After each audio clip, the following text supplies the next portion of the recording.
Buenos días, bienvenidos a la clase de español. If you are watching this video, then you have successfully navigated to the instructions for your next project, which is una biografía. So as the title hints, you will be doing a biography. And as you might use your media interpreting skills to guess, you're going to be researching a person on the internet. So the point of this video that you're watching is to go over the instructions and expectations with you. I'm not going to just read out the instructions line by line necessarily. I'm going to elaborate where I feel like extra detail might be needed or questions you might have, okay? So while I am going through each step of the project, I do expect you to actually read the instructions on your own. If you don't understand the instructions, I do expect you to look up things in a dictionary. So that's my regular expectations that I would have every day in the classroom anyway. So let's get on with it. You are doing your project, and the objective of this project is to use vocab and grammar in context. So we know our vocab is about free time, listening to music, going to the movies, going to museums, etc. We know that our grammar is about the preterite tense, talking about things that have happened in the past, completed actions. We're going to combine those two things and create a project with that, okay? So you're going to have a little bit of flexibility in this project and other areas that aren't quite as flexible. So make sure if you're not sure what your options are that you read the instructions carefully and ask me if you have any questions, okay? So paso uno. Paso means step. So make sure you read paso uno. And one thing I'll say for this video is that it's definitely the type of situation where if you are not sure what I just said, or if I'm going too fast, take advantage of the fact that it's a video and pause, okay? Rewind if you need to, watch it again, whatever you need to do. I would suggest you take notes as we go on any questions you might have coming up, and so you don't have to watch the video all over again, okay? If I answer a question in the video and you come and ask me that question, I am going to tell you to sit down and watch the video again, so just keep that in mind. So paso uno.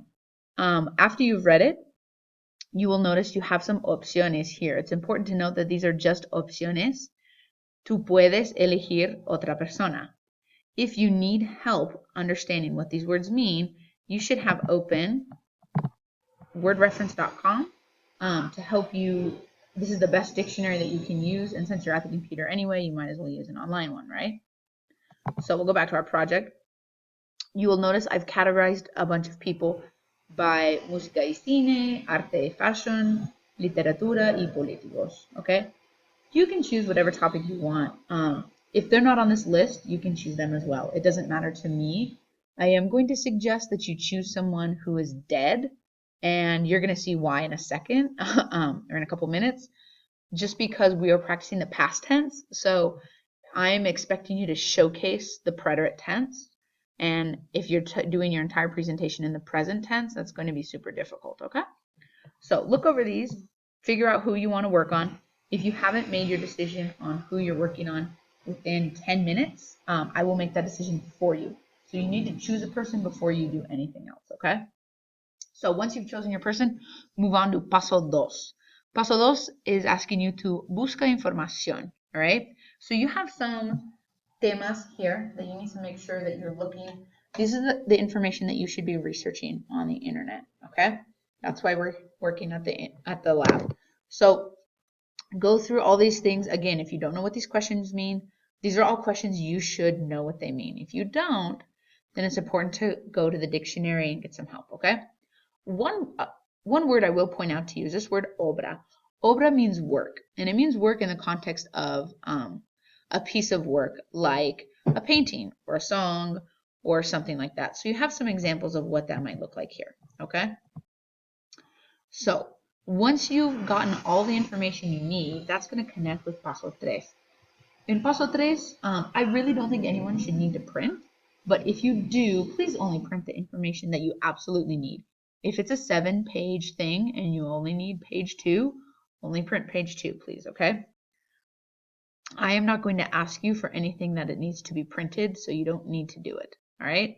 Just I know some people prefer to process information physically, like highlight it and write on top of it, so that I want you to have that option if you need it.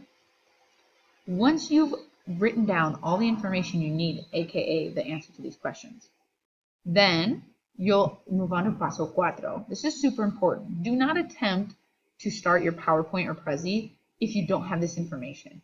A lot of students, when they're doing any sort of project, they get caught up in what their presentation looks like and are the colors matching and is the animation fantastic. And to be honest, if your content is absolute baloney, it doesn't matter that your colors match and that your animations look good if there's no content.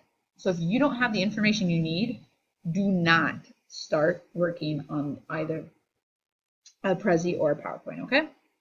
So here's what I'm expecting out of your presentation, okay? Pardon me. You are going to have on each and every slide, you need to have the following. You need to have un título, 1 a 3 fotos relevantes, and what I am going to ask for is muy poco texto, okay? So what I do want to see is un verbo en el pretérito, minimum of uno, okay? But you have máximo de 5 palabras. Now, to be clear, because I know I'll get this question, when I say that that's the maximum, I mean you cannot have any more words than that. No exceptions, okay? Now, within that context, though, these are words that don't count towards your maximum. Numbers, names, small words like prepositions, articles, el, la, a, en, de, all those words. Those don't count, okay? So, what types of slides am I expecting? This is the minimum amount of and content that I expect. You can do more. You can split the slides into 2 or 3 if you want to, but this is the minimum that I expect. Your primera diapositiva should have the nombre y foto de la persona. Should also have tu nombre, okay? Necesitas 2 diapositivas con información biográfica. Necesitas una diapositiva del inicio de su carrera, okay? If you don't know what this word means, dictionary. You also need 1 o más diapositivas de su carrera en general, okay? 1 o más diapositivas de su obra más importante. We talked about this word obra. And you need 1 o más diapositivas de su característica o información interesante. So everyone, especially artists, if you're choosing an artist, have something different about them, whether that's something that's weird or interesting or fascinating or whatever. So what I need you to do is figure out what that thing is and talk to us about it, okay? I want to mention that this slide about the inicio de la carrera, remember, our objective here is to show me that you have mastered the vocab and the grammar. So this is a really good opportunity to use the preterite tense. So make sure that every slide you're doing is focused on that, okay? This is why it's important to choose, or it's helpful, I should say, to choose someone who's deceased, because then you can do everything in the preterite tense, okay? So I've included some palabras importantes that you might want to know how to say. So I thought I'd just throw them on here. You have nacer, mudar, y lanzar, okay? Then verbos. So we know regular verbs in the preterite tense, but we don't know our irregular verbs yet. So if there's a verb that is not regular that you would like to use, check out this link here. I'll show you what that looks like. It'll take you to this page, okay? So what you'll do is you'll scroll down, and numbers 8 through 11 are all the preterite tense. You're going to want to click over here on the verb chart side, okay? So I've already opened a tab with irregular verbs.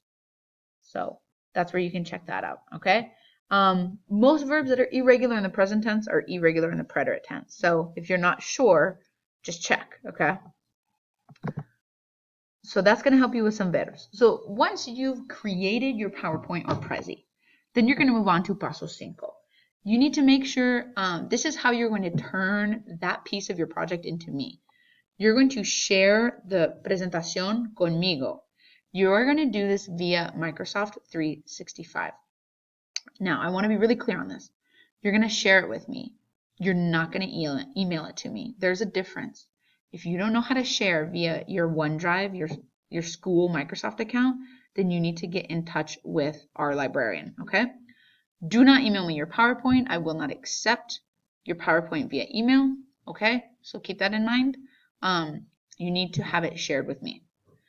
Paso 6. Escribe tu guión para presentar la información a la clase.